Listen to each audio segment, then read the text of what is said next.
আমাদের এখানে অনেক ছাত্র আছে যাদের বাবা মা চায় যে আমাদের সন্তান আমাদের জানাজার সালাত আদায় করুক। আমি এরকম অনেক অভিভাবককে দেখেছি যারা তাদের সন্তানকে মাদ্রাসায় লেখাপড়া করে এই জন্য যাতে কম পক্ষে আমি মারা গেলে আমার জানাজার সালাত আদায় করতে পারে। এইরকম অভিভাবকের মধ্যে আবেগ আছে না, যে আমি মারা গেলে আমার জানাজার সালাতটা যাতে আদায় করতে পারে। কিন্তু আপনার বাবা মা যদি বেনামাজি অবস্থায় মারা যায়, তাহলে আপনি তো তার জন্য জানাজার সালাতই আদায় করতে পারবেন না। আপনার জন্য তো ওই অনুমতি নেই যে আপনি আপনার বাবা মার জন্য ক্ষমা প্রার্থনা করবেন। রাসূল সাল্লাল্লাহু আলাইহি ওয়াসাল্লাম একদিন তার মায়ের কবরের পাশ দিয়ে যাচ্ছিলেন। তখন আল্লাহ তাআলার কাছে অনুমতি চাইলেন, হে আল্লাহ, আমি আমার মায়ের জন্য ক্ষমা প্রার্থনা করতে চাই। তখন আল্লাহ তাআলা সূরা তাওবার 113 নং আয়াত নাজিল করলেন।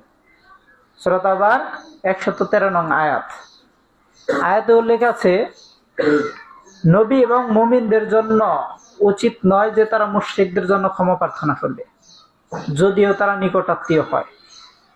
এই আয়াত দ্বারা আল্লাহ তাআলা রাসূল সাল্লাল্লাহু আলাইহি ওয়াসাল্লাম যে অনুমতি চেয়েছিলেন আল্লাহর কাছে যে আমি আমার মায়ের জন্য ক্ষমা প্রার্থনা করতে চাই, আল্লাহ তাআলা আয়াত নাজিল করে দিলেন, নবীদের জন্য উচিত নয়, জায়েজ নেই, এবং মুমিনদের জন্য জায়েজ নেই যে তারা মুশরিকদের জন্য ক্ষমা প্রার্থনা করবে।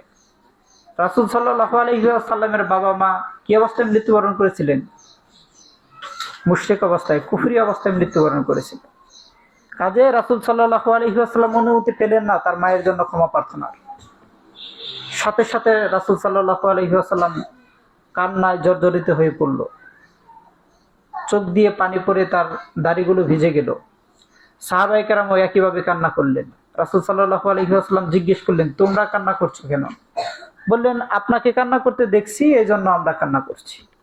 রাসূল সাল্লাল্লাহু আলাইহি ওয়াসাল্লাম বললেন, আমি আমার মায়ের জন্য ক্ষমা প্রার্থনা করতে চেয়েছিলাম, আল্লাহর কাছে অনুমতি চেয়েছিলাম, আল্লাহ তাআলা আমাকে অনুমতি দেন নাই। তো রাসূল সাল্লাল্লাহু আলাইহি ওয়াসাল্লাম যদি ক্ষমা প্রার্থনা করতে না পারেন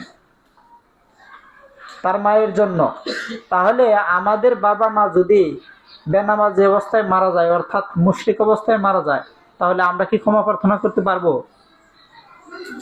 আমরা কি জানাজার সালাত আদায় করতে পারবো? আমরা কি তাদের জন্য দান সাদাকা করতে পারবো? আপনার বাবা মাকে যদি আপনি ভালোবেসে থাকেন, সত্যিকার অর্থেই ভালোবেসে থাকেন, যদি তারা মারা যাওয়ার পর তাদের উপকার করতে চান, উপকারের পথ আছে একটা, কি? তাদের জন্য দোয়া করতে হবে, না হয় দান করতে হবে।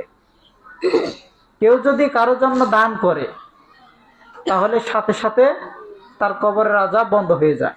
হাদিস বলেছিলাম না একদিন, যে কেউ যদি কারো নামে দান করে, যে আমি অমুকের নামে 10টা টাকা 5টা টাকা দান করলাম, সাথে সাথে কবরের যদি আযাব হতে থাকে সাথে সাথে বন্ধ হয়ে যায়।